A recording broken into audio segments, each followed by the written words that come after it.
Hello dear student, আজকে এই ক্লাসের মাধ্যমে আমি দেখানোর চেষ্টা করব কিভাবে তোমরা একটি আয়তলেখ এবং বহুভুজ এবং অজীব রেখা অথবা ক্রমযোজিত রেখা আঁকতে পারো। তো এটি মূলত যেই ক্লাসগুলো দিচ্ছিলাম সেই ধারাবাহিকতায় এই ক্লাসগুলো, অর্থাৎ এই অধ্যায়ের মধ্যে আমাদের যেই জিনিসগুলো সবচেয়ে বেশি পড়তে হয় তো সেটার মধ্যে আয়তলেখ, গণসংখ্যা, বহুভুজ এবং অজীব রেখা, সেই সাথে আরও কিছু রয়েছে মধ্যক প্রচুরক এবং সংক্ষিপ্ত পদ্ধতিতে গণ নির্ণয় নেয়। তো এই টপিকগুলোই এই অধ্যায়ের মূল আলোচ্য বিষয়। তো আজকে এক ক্লাসের মধ্যে আমি আয়তলেখ, গণসংখ্যা, বহুভুজ এবং অজীব রেখা দেখানোর চেষ্টা করব। তো চলো শুরু করি। তো প্রথমে দেখতে পাচ্ছ আমি এখানে একটি প্রশ্ন লিখে রেখেছি আগে থেকেই। এখানে একটি যেই তথ্যগুলো দেওয়া আছে এই তথ্যগুলো ব্যবহার করে আমাকে একটি আয়তলেখ নির্ণয় করতে হবে এবং একটি গণসংখ্যা বহুভুজ অঙ্কন করতে হবে। তো আমি সবসময় প্রথম যে কাজটি করি যে আয়তলেখ অথবা বহুভুজ বা এখন পর্যন্ত তোমাদেরকে যা যা আমি করিয়েছি সবগুলো করানোর আগে আমি একটা কথা বলি যে কতটি ঘর লাগবে। তো এখানে যখনই আয়তলেখ আঁকতে বলবে বা আয়তলেখ তোমাকে করতে বলবে তখন তুমি মনে রাখবে সবসময় তিনটি আমাদের ঘরের প্রয়োজন পড়ে, অর্থাৎ তিনটি ঘর আমাদের লাগে। তো কী কী তিনটি ঘর লাগে আগে আমি তোমাদেরকে এখানে লিখে দিচ্ছি। তো এখানে আসলে একটা বিষয় হচ্ছে তিনটি ঘর লাগে, অনেক সময় ক্ষেত্র বিশেষে শুধুমাত্র দুইটি ঘর হলেই আয়তলেখ আঁকা যায়।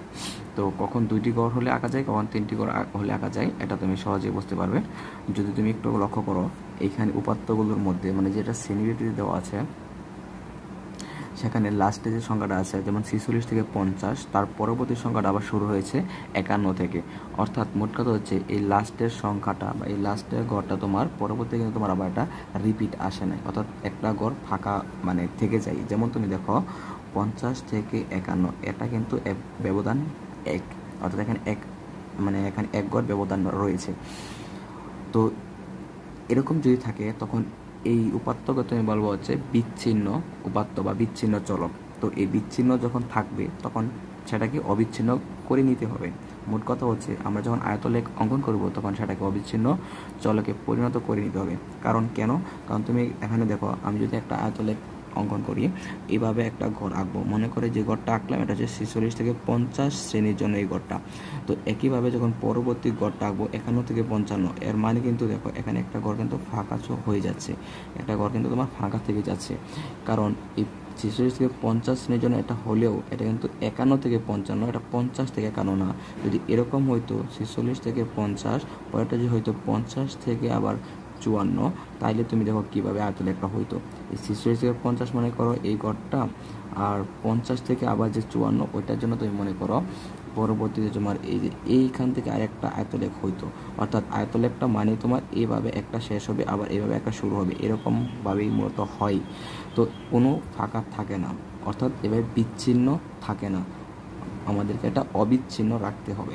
তো এই জন্য মূলত যদি তোমার এই চলকগুলো যে বিচ্ছিন্ন দেওয়া থাকে সেক্ষেত্রে আমাদের একটি এক্সট্রা কাজ করে নিতে হবে, সেটি হচ্ছে চলকগুলোকে অবিচ্ছিন্ন করে নেওয়া। আমি একটি করলেই তুমি সহজেই বুঝতে পারবে আসলে কীভাবে কী করতে হয়। তো আমি প্রথমে যেহেতু এটা বিচ্ছিন্ন চলকের দেওয়া আছে সেই জন্য আমি তিনটি ঘর লিখে ফেলি। তো আমি এখানে দেখতে পাচ্ছ আমি এই ছকটি করে নিয়েছি। তো শ্রেণীব্যাপ্তি, অবিচ্ছিন্ন শ্রেণীসীমা এবং গণসংখ্যা এই তিনটি ঘর আমি করে নিয়েছি। আমি অবিচ্ছিন্ন শ্রেণীসীমাটা করে নিয়েছি কারণ আমার যে চলকগুলো দেওয়া আছে সেটি একটি বিচ্ছিন্ন চলক। তো বিচ্ছিন্ন চলক থেকে কীভাবে অবিচ্ছিন্ন করা লাগে তুমি দেখো, এখানে যেই নিম্ন সীমাটা আছে অর্থাৎ 46 থেকে 50 যে শ্রেণী, এই শ্রেণীর মধ্যে 46 হচ্ছে নিম্ন সীমা, 50 হচ্ছে ঊর্ধ্ব সীমা। তো 46 যে শ্রেণীটা আছে এর নিম্ন সীমার ক্ষেত্রে তুমি 0.5 ঘর কমিয়ে লিখবি, অর্থাৎ 45.5, এবং যে উচ্চ সীমা আছে সেটাকে তুমি 0.5 ঘর বাড়িয়ে লিখবি, অর্থাৎ 50.5। এই একইভাবে নিচের ঘরটাও, তো 51 যে শ্রেণীটা নিম্ন সীমা আছে তাকে তুমি 0.5 ঘর কমিয়ে লিখবি, তার পরবর্তী যে ঘরটা আছে তাকে তুমি 0.5 ঘর বাড়িয়ে লিখবি। এইভাবে তুমি বাকি সবগুলা ঘর লিখে ফেলবি। তো দেখতে পাচ্ছ আমি এভাবে সবগুলা ঘর আমি করে ফেললাম, অর্থাৎ নিম্ন সীমা থেকে আমি 0.5 ঘর কমিয়ে লিখলাম, উচ্চ সীমা থেকে আমি 0.5 ঘর বাড়িয়ে লিখলাম। আচ্ছা, তো এটা কিন্তু আমার সারণিটা হয়ে গেছে। এখন আমি এগুলোকে আমি সক কাগজে বসাবো। সক কাগজে আমরা যাব, কিন্তু সক কাগজে যাওয়ার আগে আমরা প্রথমে দেখে নিই আমরা কোন দিয়ে কী বসাবো। সক কাগজে যেরকম 4টা অক্ষ থাকে, একটা এক্স অক্ষ, একটা এক্স ডেশ, ওয়াই ডেশ। তো এক্স অক্ষ বরাবর মূলত আমরা এই অবিচ্ছিন্ন শ্রেণীসীমাগুলো বসাবো। আর তুমি এখানে লিখবা না, কিন্তু আমি লিখতেছি তোমার বোঝার জন্য।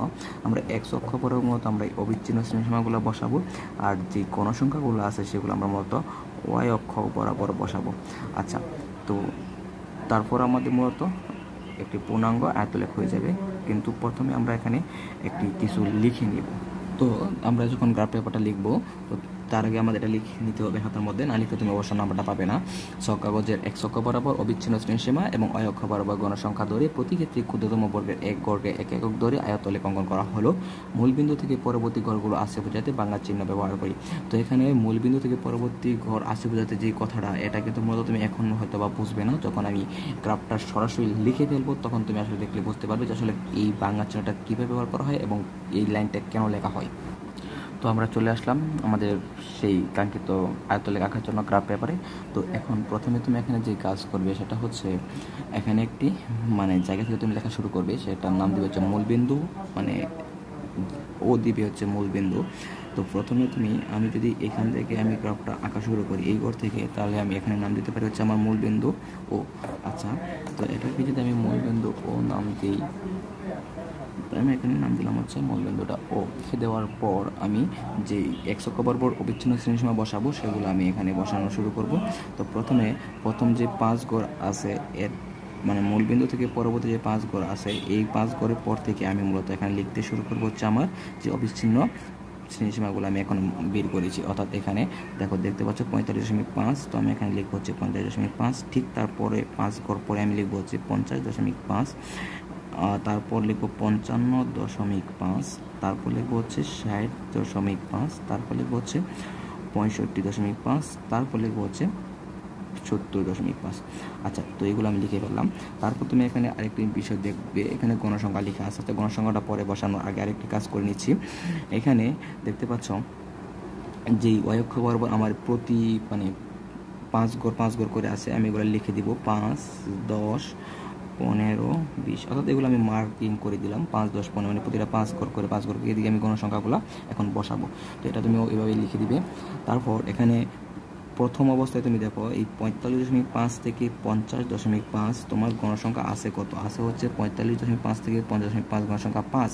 এই জন্য আমি এখানে যেহেতু আমি ওয়াই অক্ষ বরাবর গণসংখ্যা বসাবো এবং আমি প্রতি এক গড়কে এক একক ধরেছি, এই জন্য আমি প্রতি একটার জন্য একটা করে গড় লিখবো। তো যেহেতু গণসংখ্যা 5 আছে, আমি এখানে 5 ঘর পর্যন্ত আমি একটা বিন্দু দিয়ে দিলাম।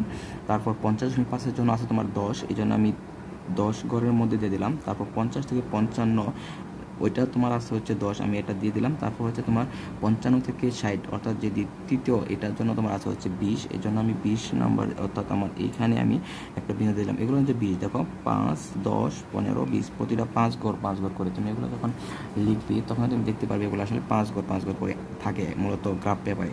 তারপর হচ্ছে তোমার 60.5 থেকে 65.5, 15, এই জন্য আমি এই ঘরের মধ্যে আমি 15 যে ঘর আছে ওইটা আমি দিয়ে দিচ্ছি বিন্দু 1, 2, 3, অর্থাৎ এখানে হচ্ছে 15, 5, 10, 15। তারপর হচ্ছে পরবর্তী যে ঘরটা সেটা হচ্ছে 10। তো পরবর্তী ঘরটা হবে আসলে মতো 10। তো এই জন্য আমি যে কাজ করতে পারি, এই 65 থেকে 70 আছে 10, তো 5, 10 এই বিন্দুটা আমি দিয়ে দিলাম।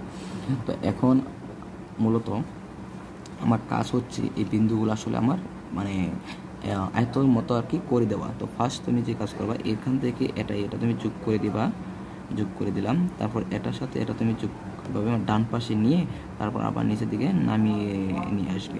একইভাবে এটাও করবে, এটা এই পাশে নিয়ে আবার নিচের দিকে নামিয়ে নিয়ে আসবে।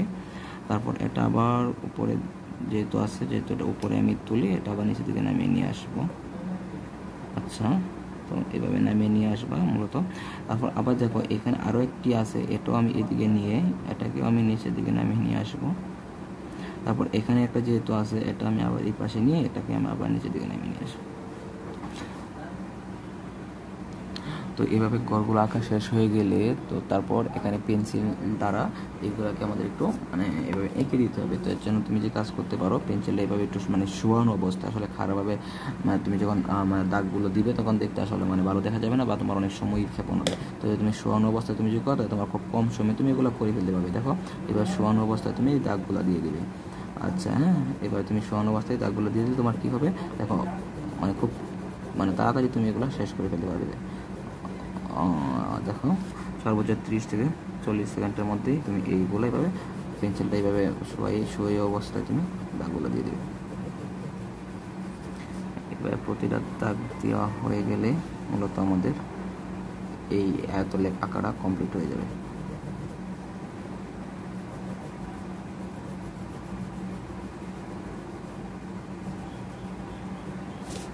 এভাবে মূলত তুমি একটু সুন্দর করে তুমি এভাবে মানে আঁকবে দিও। তো আমি আসলে এভাবে অত মানে আর্টিস্ট না করি, তো তুমি একটু সুন্দর করে মানে ভালো মতো তুমি এগুলো একটু এঁকে নিয়ে দিবে। একটা বিষয় এখানে আমি লিখি নাই এখনও। এখানে আমার একটা যে বলেছিলাম যে তুমি পরবর্তী মানে একটা লাস্টে লাইন লেখা ছিল যে মূলবিন্দু থেকে পরবর্তী গড়গুলো আসে বোঝাতে বাংলা চিহ্ন ব্যবহার করি। তো এইখানে মূলত আমি ওই বাংলা চিহ্নটা ব্যবহার করে দিলাম। এটাই হচ্ছে মূলত মূলবিন্দু থেকে পরবর্তী গড়গুলো আসলে আসে। আর এখানে তুমি এভাবে লিখে দিতে পারো যে আমরা এই দিকের মতো আমরা কী ব্যবহার করেছি, এই দিকের মতো আমরা অবিচ্ছিন্ন শ্রেণীসীমা নিয়েছি। তো এখানে লিখে দিতে পারো অবিচ্ছিন্ন শ্রেণীসীমা, অবিচ্ছিন্ন শ্রেণীসীমা। আর যেহেতু উপর দিকে আমরা গণসংখ্যা বসিয়েছি তাই তুমি এখানে লিখে দিতে পারো মূলত এদিকে এবার টিক চিহ্ন দিয়ে লিখে দিতে পারো তুমি গণসংখ্যা। আচ্ছা, তো এটা লিখে দিতে পারো। আর এতটুকুই, তাছাড়া তোমার তেমন কিছু করার দরকার নেই। তাও তুমি যদি চাও তুমি এভাবে এখানে একটু মানে একটু ডিজাইন করে দিতে চাও তাহলে তুমি এই জিনিসের দিকে এত লেখের এই গড়গুলো আছে তা তুমি এভাবে টেনে দিতে পারো। এটা মানে চাইলে দিতে পারো, না কিছু সমস্যা নেই। তো এই হচ্ছে আসলে তোমার আয়তলেখ আঁকার নিয়ম। এরপর মতো আমরা দেখবো হচ্ছে আমাদের গণসংখ্যা বহুভুজ কীভাবে আঁকতে হয়।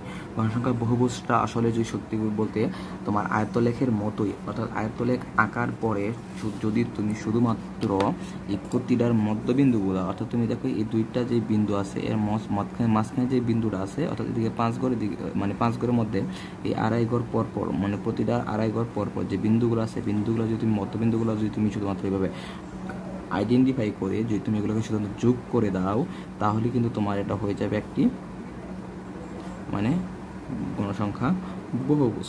তো এটাকে তুমি আর কি মানে নিচের দিকে নামিয়ে দিবে এই আর কি। হ্যাঁ, তো এটাকে নামালে আসলে মানে পরবর্তী যে মাঝখানে গড়টা আছে ওইখানে তোমার চলে যাবে।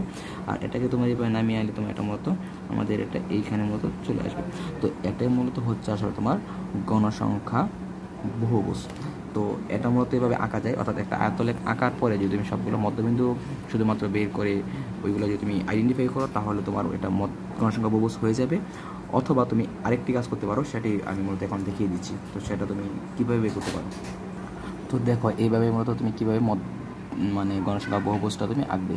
তো প্রথমে গণসংখ্যা বহুভুজ আঁকতে গেলে আমাদের এখানে মূলত গড় লাগবে আসলে 3টি, সবসময় গড় লাগবে 3টি। এখানে আসলে বিচ্ছিন্ন না অবিচ্ছিন্ন সেটা দেখার কোনো প্রয়োজন নেই। তুমি প্রথমে 3টি গড় এঁকে নিবে, শ্রেণীব্যাপ্তি মধ্যমান গণসংখ্যা। তো আসলে মানগুলো আমি বসিয়ে নিচ্ছি। তো এটা বসানো হয়ে গেছে। তো এখন তুমি এখানে মধ্যমানগুলো আসলে তুমি এখন দেখো কী লেখা আছে মধ্যমানগুলো। তো 46 থেকে 50 আমরা কিন্তু মধ্যমান বের করে আমরা অলরেডি শিখে ফেলেছি কীভাবে মধ্যমান বের করতে হয়। তো দুইটা যোগ করে 2 দ্বারা ভাগ, তো 50 আর 46 যোগ করবা 2 দ্বারা ভাগ করবা। তো আমি মধ্যমানগুলো লিখে ফেলছি। তো মধ্যমানগুলো আসলে আমার এখানে বসানো শেষ। তো আমি মূলত দুইটা যোগ করছি, যোগ করে 2 দ্বারা ভাগ করছি, এইভাবে মূলত সবগুলো আমার মধ্যমান বসানো শেষ। তো মধ্যমানটা বের করা আসলে আমরা সবাই মানে অলরেডি শিখে ফেলেছি। আমাদের বিগত ক্লাসগুলো দেখে আশা করি যারা এখনও শিখে না তারা শিখে ফেলতে পারবে।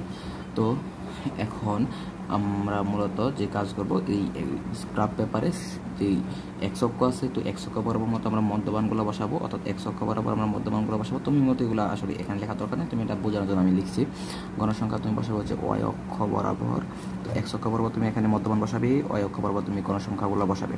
তো এটা বসানোর আগে গ্রাফ পেপারে যাওয়ার আগে তুমি যে কাজ করবে এইগুলো তুমি লিখে নিবে। হ্যাঁ, এই ভাষাগুলো তুমি আসলে সুন্দর করে খাতা মধ্যে লিখে নিবে।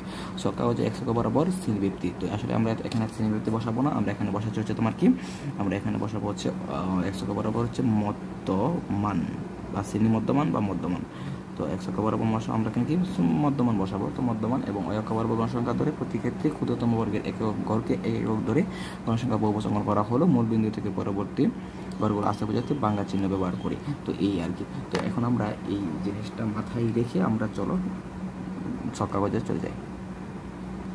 তো প্রথমে তুমি যে কাজ করবে, এখান থেকে যে কোনো এক গড়কে তুমি মূলবিন্দু ধরে নিবে। তো আমি এখানে এটাকে মূলবিন্দু ধরে নিলাম, মূলবিন্দু হচ্ছে আমার এখানে ও। তো মূলবিন্দু ধরা হয়ে গেল, তারপর যে কাজ করবো, তো আমি এখানে এক্স বরাবর শ্রেণী মধ্যমানগুলো লিখবো। তো আসলে তুমি এখানে লক্ষ্য করে একটা বিষয় আমি তোমাকে শিখিয়ে দিচ্ছি। এখানে মধ্যমানগুলো লক্ষ্য করো, 48, 53। এখানে মতো আসলে তোমার শ্রেণী ব্যবধান কত করে, আসলে মানে প্রতিটার পার্থক্য কত করে। 48-এর পর থেকে গুণে যাও 49, 50, 51, 52, 53, অর্থাৎ 5 করে প্রতিবার। তো এখন তুমি যে কাজ করতে পারো, এই 48 থেকে 5 কমিয়ে দিলে তোমার কোন ঘর আসতে পারে, 48 থেকে 5 কমিয়ে দিলে তোমার আসতে পারে হচ্ছে, তুমি দেখো 43, 44, 45, 46, 47, 48, 43। তুমি এখানে লিখবা না, আমি এমনিতে লিখতেছি 43। তুমি আবার দেখো 68 থেকে তুমি 5 বাড়িয়ে দিলে কোন ঘর আসতে পারে, 68 থেকে 5 বাড়িয়ে দিলে আসতে পারে হচ্ছে তোমার 69, 70, 71, 72, 73। অর্থাৎ আমি এটা 5 বাড়িয়ে লিখলাম একবার, এবং যেটা সবচেয়ে কম আছে সেখান থেকে 5 কমিয়ে লিখলাম হচ্ছে 43। তো মোট কথা হচ্ছে আমি এখানে এমন একটি কাজ করব যাতে আসলে দেখতে সুন্দর দেখা যায়, এই জন্য আমি এখানে আমি 43 লিখবো। অর্থাৎ আমি মতো বিন্দুগুলো এভাবে বসাবো, এখানে আমি 43 লিখবো। পরবর্তী মধ্যমান আমি একশো করবো, পরেও কিন্তু আমি মধ্যমানগুলো বসাচ্ছি। প্রথমে আমি 43 বসাবো, তার পরবর্তীতে আমি আমার যত আছে আর কি 48 বসাবো, তারপর 53 বসাবো। আসলে এটা লেখার কারণ কি তুমি একটু পরেই বুঝতে পারবে। তুমি এখন মানে শুধু দেখো আমি কীভাবে লিখতেছি। 63, তারপর হচ্ছে 68। আমি বলছি কি একটু বাড়িয়ে লিখবে, অর্থাৎ 5 ঘর বাড়িয়ে লিখবে। তার মানে 68 থেকে 5 ঘর বাড়িয়ে লিখবে, তোমার হবে কত, 73। তো এটা তুমি লিখে দিবে। এখন তুমি এখানে যে কাজ করবে হচ্ছে, আমরা যেই মানে গণসংখ্যাগুলো বসাবো, তুমি দেখো গণসংখ্যাগুলো আমরা বসাবো। গণসংখ্যাগুলো তোমার আছে হচ্ছে প্রথমে এই 48 যে গড় আছে ওইখানে তোমার গণসংখ্যা আছে হচ্ছে তোমার 5, তার মধ্যে হচ্ছে আমার এই গড়টা। তারপর 53 জন্য আছে হচ্ছে আমার 10 এই গড়টা। তারপর হচ্ছে 58 মানে আছে 20, তার মানে হচ্ছে 5, 10, 15, 20 এই গড়টা হবে। তারপর হচ্ছে তোমার 63 আছে হচ্ছে 15, তার মানে 5, 10, 15 এই গড়। তারপর 68 হচ্ছে তোমার 10। তো এই গড়টা হচ্ছে তোমার গণসংখ্যা। এখন আসলে আমি এই বিন্দুগুলো যদি যোগ করে দিই, তাহলেই মূলত আমার একটা গণসংখ্যা বহুভুজ হয়ে যাবে। তো এখন দেখো আমি এই গড়টার মধ্যে যদি আমি এখান থেকে শুরু করতাম, তাহলে আমার এই দাগটা আমার এখানে এসে লাগিয়ে দিত, তো যা তোমার দেখতে ভালো হতো না। মোট কথা হচ্ছে আমি 5 ঘর কমিয়ে লিখবো সবসময়, এই জন্যই যে মূলত এটা আমার যাবে খারাপভাবে হয়। অর্থাৎ আমি এখান থেকে যদি আমি এটা শুরু করি, তাহলে আমি দেখো যোগ করতে মানে খুব ভালো দেখা যায়। আবার যখন শেষ করবো, তখন মূলত এটা যেন আমি এই বিন্দুতে এসে শেষ করতে পারি। যদি তোমার এভাবে নামিয়ে দিই বা এইভাবে আন্দাজ করে মাঝখানে দিয়ে দিই, তাহলে কিন্তু দেখতে ভালো হয় না।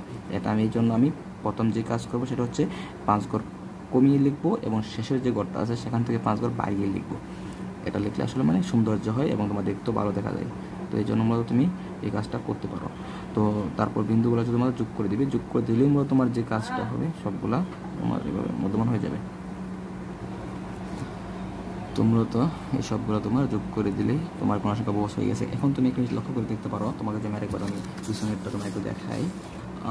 এই দেখো, তো এই দুইটার মধ্যে কিন্তু কোনো পার্থক্য নেই। হ্যাঁ, তুমি দেখো দুইটার মধ্যে কোনো পার্থক্য নেই, এই সবগুলো কিন্তু এই একইভাবে হয়েছে। এটার মতো এটার মধ্যে তোমার দুইটা কিন্তু সেম। হ্যাঁ, তুমি দেখো পাশাপাশি যদি তোমার দেখাই, দুইটার মধ্যে তোমার সেম।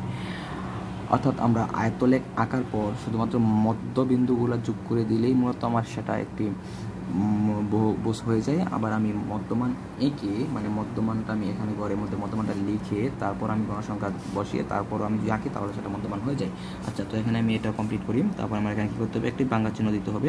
তারপর আমার এইদিকে আরেকটি কাজ করতে হবে, আমি প্রতি যে 5 ঘর আছে এগুলো আমি এখানে লিখে দেবো। প্রথমটা 5, তারপরটা হচ্ছে 10, তারপর হচ্ছে 15, তারপর হচ্ছে 20। মূলত 5, 10, 15, 20 মতো আমরা এইগুলো কত ঘর পর্যন্ত লিখবো, মানে আমাদের সর্বোচ্চ যত মান দেওয়া থাকে এখানে গণসংখ্যা, তত পর্যন্ত আমরা এই ঘরটা এইভাবে আইডেন্টিফাই করে দিব। আর এখানেও আমাদের একটু একটা কাজ করতে হবে, সেটা হচ্ছে আমাদের এখানে একটু বরাদ করে দিতে হবে। তো এই জন্য আমরা যে কাজ করতে পারি সেটা হচ্ছে মানে আসলে এখানেও আমি এইভাবে এগুলোকে মানে এইভাবে আর কি মানে আমি দিয়ে দিব। হ্যাঁ, আর এখানে স্কেল ধরার কারণ হচ্ছে আসলে যাতে তোমার এই টানগুলো যাতে বাহিরে চলে না যায়। হ্যাঁ, তো এটা আমি এভাবে মানে একটু মানে সৌন্দর্য বৃদ্ধি করার জন্য যা করা যায় তা আমি এখানে করে দিতে পারি। এটা তোমরা অবশ্যই এভাবে আমি যেভাবে বলেছি, মোট কথা হচ্ছে এই পেন্সিলকে তুমি এভাবে শুয়ানো অবস্থায় অর্থাৎ কাত করে তারপর তুমি এটা যদি করো, তাহলে তোমরা সর্বোচ্চ 30 থেকে 40 সেকেন্ডের মধ্যে তুমি এটা কিন্তু করে ফেলতে পারবে। তোমার সময় অনেকটাই লস হবে না। তো তুমি এটা যতভাবে তাড়াতাড়ি করা যায় তুমি সেটাই করবে। তো এটা মতো হয়ে যাচ্ছে আমার একটা গণসংখ্যা বহুভুজ। তো দেখলে খুব সহজেই তোমার গণসংখ্যা বহুভুজটার মতো তোমরা এঁকে ফেলবে। তো এখন দেখাবো হচ্ছে অজীব রেখা। তো একটি প্রশ্ন নিয়েছি, দেখতে পাচ্ছ প্রশ্নের মধ্যে এই একটি মানে তথ্য দেওয়া আছে। তো প্রথমে আমাদের যে কাজ করতে হবে, তো এই তথ্য থেকে আমাদের অজীব রেখা আঁকার জন্য সারণী তৈরি করতে হবে। তো মনে রাখবে হচ্ছে অজীব রেখা অথবা ক্রমযোজিত যে রেখা, তো সেটা আঁকতে গেলে আমাদের সারণী লাগে হচ্ছে 3টি, অর্থাৎ আমরা যে প্রচুরক নির্ণয় করতাম যে 3টি সারণী লাগে, তো এখানেও মোট সেই 3টি সারণী লাগে। তো সারণীগুলো কি প্রথমে আমি এখানে এঁকে রেখেছি। তো প্রথমে দেখো সারণীগুলো হচ্ছে শ্রেণীব্যক্তি, তারপর গণসংখ্যা, তারপর হচ্ছে ক্রমযোজিত গণসংখ্যা। তো এই ক্রমযোজিত গণসংখ্যা বের করার সিস্টেম আমরা কিন্তু আগে থেকেই জানি। প্রথমে এটা লিখতে হয়, তারপর এটার সাথে এটা যোগ করে এটা লিখতে হয়, তারপরে এটার সাথে যোগ করে এটা লিখতে হয়। তো এটা আমরা প্রথমে লিখে নিব। তারপর হচ্ছে আমাদের যেই মানে গ্রাফ পেপার আঁকবো, তো সেটার কিছু বর্ণনা দেওয়া লাগে, তো সেটা আমরা আগে লিখেছি। তো এখানেও তুমি দেখতে পাচ্ছ এখানে আমি একটি বর্ণনা লিখেছি যে ছক কাগজের 1 অক্ষ বরাবর প্রতি বর্গকে 2 একক ধরে শ্রেণী ব্যবধানের উচ্চ সীমা, অর্থাৎ এখানে তুমি দেখো শ্রেণী ব্যবধান যে আছে, তো এটা উচ্চ সীমা কত আছে 10। তো এই 10, 20, 30, 40, 50 এগুলো হচ্ছে কি শ্রেণী ব্যবধানের উচ্চ সীমা। তো এই 10, 20, 30, 40, 50 এগুলো মূলত আমরা ব্যবহার করবো হচ্ছে এই গ্রাফ পেপারে 1 অক্ষ বরাবর, এবং প্রতি বর্গকে 2 একক ধরবো। আচ্ছা, তো এখানে একটি কথা হচ্ছে যে আমরা কোন সময় 2 একক ধরবো, কোন সময় 3 একক ধরবো, কোন সময় 4 একক ধরবো, এটা ম্যাক্সিমাম স্টুডেন্ট মতো এটা ধরতে এবং বুঝতে পারে না। তো আজকে আমি সেটারই একটা খুব সহজে উত্তর দেবো, মাত্র 1 মিনিটে উত্তর দেবো। আমি এই যে পুরোটা শেষ করি। তারপর দেখো কি লিখছে, ওই অক্ষ বরাবর হচ্ছে প্রতি বর্গকে 3 একক ধরে ক্রমযোজিত গণসংখ্যা বসিয়ে অজীব রেখা অঙ্কন করা হলো। আচ্ছা, তো এবার আসো তোমার সেই প্রশ্নের উত্তর যে আমরা কখন 1 একক ধরবো, কখন 2 একক ধরবো এবং 3 একক ধরবো। তুমি একটু লক্ষ্য করো, এখানে যদি আমি 10, 20, 30, 40, 50 এগুলো যদি আমি মূলত আমার এই গ্রাফ পেপারে বসাই, এই যে আমি গ্রাফ পেপারটা নিয়ে নিলাম, তো যদি আমি এগুলো আমি গ্রাফ পেপারে বসাই, তো 10 বসাইতে গেলে আমার কিন্তু এইখান থেকে 5, এখান থেকে 5, 10 এইখানে আসতে হবে, এখানে 20, এখানে 30, এখানে 40, এখানে দেখো আমার প্রায় 50 পর্যন্ত আমার এত কোণ পর্যন্ত আমার যাওয়া লাগতেছে। তার মানে অনেক বড় হয়, দেখতে খুব বাজে লাগে। আবার তুমি যখন ক্রমযোজিত গণসংখ্যা যখন তুমি অয়ক্ষ বরাবর বসাবে, এই ক্রমযোজিত গণসংখ্যাগুলো যখন তুমি অয়ক্ষ বরাবর বসাবে 8, 20, 35 সর্বোচ্চ তোমার দেখো কত আছে 60 আছে। তো এটা তুমি এখানে দেখো 60 পর্যন্ত বসাতে গেলে তোমার এখানে আটবেও না, মানে অনেক উপরে চলে যাচ্ছে, এমনকি তোমার এটা দেখতে আরও খারাপ লাগবে। তো তখন আমরা এভাবে আঁকতে পারবো না। তো এই জন্য মূলত আমরা একটু ঘরটাকে আমরা একটু মডিফাই করে নিই। তো মডিফাইটা মূলত আমরা এই কারণেই করি। তো এখন তোমাকে আসলে আমি সেটা বোঝাচ্ছি কেন করা হয় বা কীভাবে মূলত এটা ধরা হয়।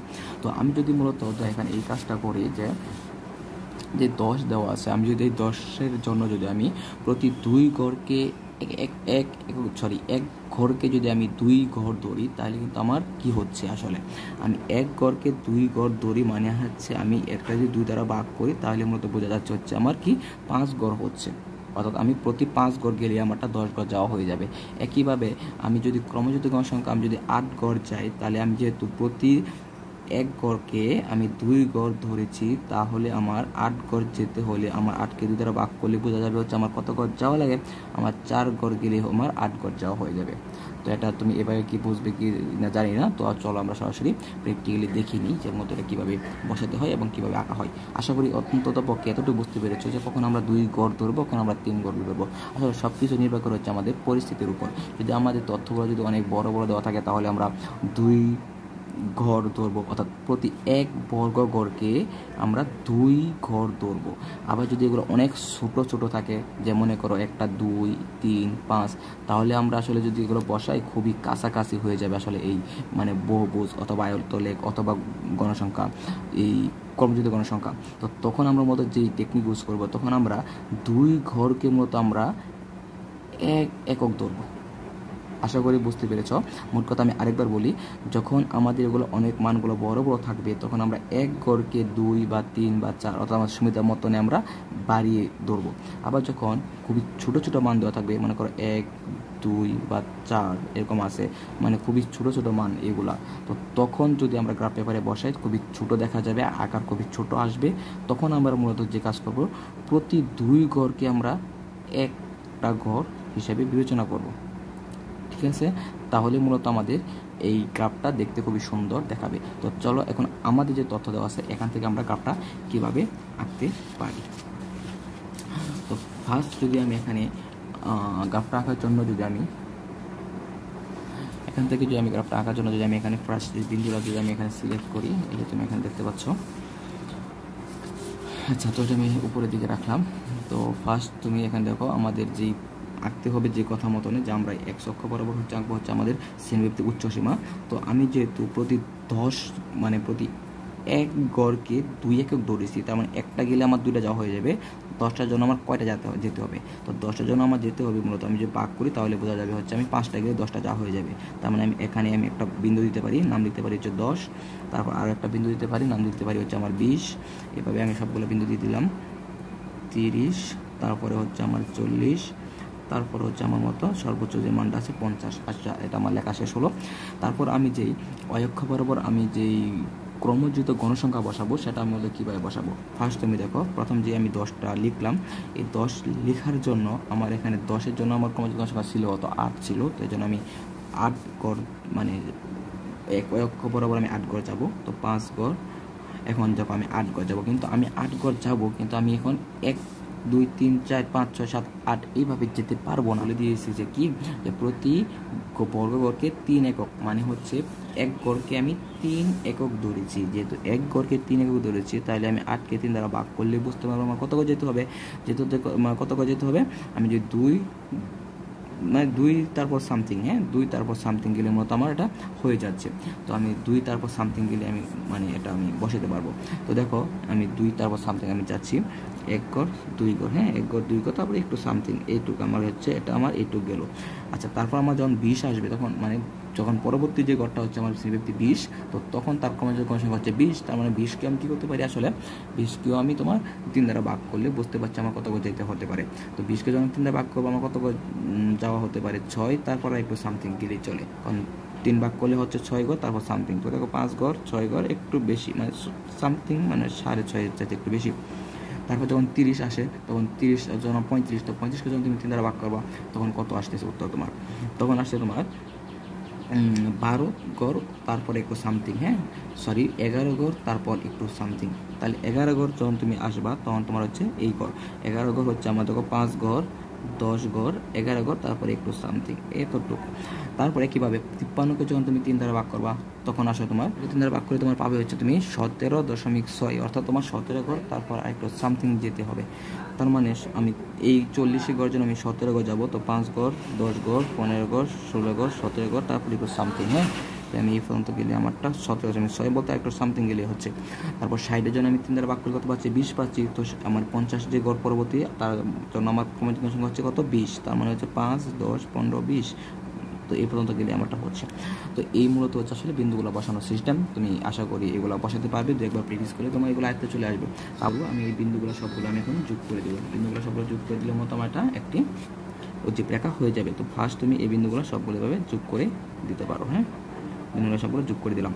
আর এখানে যে মূল বিন্দু আছে, মূল বিন্দুর সাথে তুমি সর্বশেষে এটা তুমি লাগিয়ে দিবে, হ্যাঁ তাহলে তোমার এটা একটা অজীব রেখা হয়ে যাবে। তো এখন আরেকটা কাজ করতে পারি আমরা, এখানে যেই তোমার অক্ষ বরাবর তোমার যে গড়গুলো আছে, এগুলোর জন্য আমরা যে মানে লিখতে পারি, সেটা হচ্ছে আমরা যে গণসংখ্যাগুলো আমি বসিয়েছি, এই জন্য মূলত আমরা এখানে ওইভাবে লিখতে পারি। তো এখানে আমার যে কত গড়, আমি যেহেতু 5 মানে প্রতি এক গড়কে কত করে ধরেছি, আমি প্রতি এক গড়কে আমি ধরেছি হচ্ছে তোমার 3, প্রতি এক গড়কে, হ্যাঁ প্রতি অক্ষ বরাবর আমি প্রতি এক গড়কে 3 ধরেছি। তো আমার এখানে 5 গড় চাইতে হলে আমার কত গড় চাইতে হচ্ছে? তুমি দেখো এক গড়কে আমি 3 ধরেছি, এই জন্য আমার এখানে দেখো 5 গড় গেলে আমার এখানে হয়ে যাচ্ছে কত? 15, হ্যাঁ তারপর তোমার এখানে তোমার 10 গড় গেলে হচ্ছে তোমার কত? 30, তারপর তোমার হচ্ছে 3 গড় কত? 45, তারপর তোমার হচ্ছে কত এখানে? 60, হ্যাঁ দেখো তুমি এবার মতো বসে দিতে পারো। অর্থাৎ আমি প্রতি এক গড়কে 3 গড় ধরছি, প্রতি এক গড়কে যখন 3 গড় ধরেছি, তো এখানে আমার গড় হচ্ছে 5টা, তাহলে আমার এখানে হচ্ছে 15, এখানে 30, এখানে 45, এখানে 60। অর্থাৎ এবারে মূলত আমি অক্ষ বরাবর মানে গণসংখ্যাগুলো বসিয়েছি। তো এটাই হচ্ছে মূলত তোমার কীভাবে আমরা গ্রাফ পেপারের মধ্যে অজীব রেখা আঁকতে পারি। তো তুমি এখানে আরেকটি কাজ করতে পারো, এগুলো মূলত আমি কোনো ক্ষেত্রে আমি করি নাই। তুমি এইভাবে মানে এভাবে তুমি স্কেল বসিয়ে তুমি এখানে এভাবে এটা তুমি প্রতিটার মধ্যে করতে পারো। আয়তলে বহুভুজ গণসংখ্যা, হ্যাঁ এটা তুমি এভাবে আঁক দিয়ে তুমি এটা এইভাবে দিয়ে দিতে পারো। আবার নিচের দিকেও তুমি অয়ক হওয়ার পর তুমি যে এটা আঁকলে তুমি এটা আঁকতে পারো। তুমি অবশ্যই পেন্সিল ইউজ করবে, কেননা আমি যেহেতু তোমাকে এখানে পেন্সিল ইউজ করি আসলে মানে দেখা যাবে না, বিধায় আমি এখানে পেন্সিল ইউজ করি নাই, এই জন্য তুমি অবশ্যই পেন্সিল ইউজ করবে। তো এটা হচ্ছে মধ্যে একটা অজীব রেখা। তো আশা করি বুঝতে পেরেছো, তোমরা মূলত এইভাবেই এই অজীব রেখাটা আঁকবে। তো এই ছিল আজকের যে 3টি আমি গ্রাফ পেপারে যেই 17তম অধ্যায়ের মধ্যে যেই 3টি সবচেয়ে বেশি গুরুত্বপূর্ণ তার হচ্ছে তোমার এই আয়তলেখ, গণসংখ্যা বহুভুজ এবং অজীব রেখা। তো তোমাদের এসএসসি পরীক্ষার মধ্যে সবচেয়ে বেশি মূলত এই আয়তলেখ অথবা গণসংখ্যা বহুভুজটাই বেশি আসে, অজীব রেখাটা আসলে ওইভাবে আসে না, তবে সবচেয়ে বেশি আসে মতো আয়তলেখ। ঠিক আছে, ভালো থাকবে, দেখা হবে পরবর্তী কোনো ক্লাসে। ধন্যবাদ সবাইকে ভিডিওটি দেখার জন্য।